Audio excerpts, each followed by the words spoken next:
ಹಾ ಸಚಿನ್ ಅಂತ ಇಲ್ಲ ಪಾಂಡವಪುರ ತಾಲೂಕು ಒಡ್ರಳ್ಳಿ. ಇದ್ ಹೆಸರು ಗಜಕೇಸರಿ ಅಂತ. 2 ಜಾತಿಯ ಕೂಟದ ಎತ್ಕೊಳು 3 ಕಣ ಹಾಕಿದಿವಿ.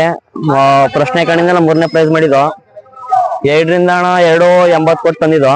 ಈಗ ಹಾಕ ಬಂದಿದ್ದೀವಿ ಅಣ್ಣ, ನೋಡ್ಬೇಕು ಗೆಲ್ಲೋ ಸೋಲೋ ಅಂತ. ಜೈ ಹಳ್ಳಿಕಾರ್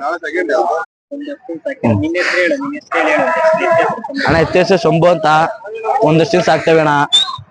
ರೈಸ್ಗೆ ಅಂತ ಒಳ್ಳೆ ಇತ್ತು ಅಣ್ಣ, ಭರ್ಜರಿ ಓಟ ಹೊಡ್ತೇವೆ ಅಣ್ಣ.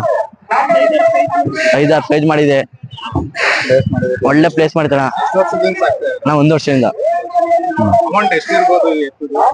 ಅಣ್ಣ 3 ಲಕ್ಷ ಅಣ್ಣ, 8 ಲಕ್ಷ ಅಂತ ಕೊಡ್ತಾನ.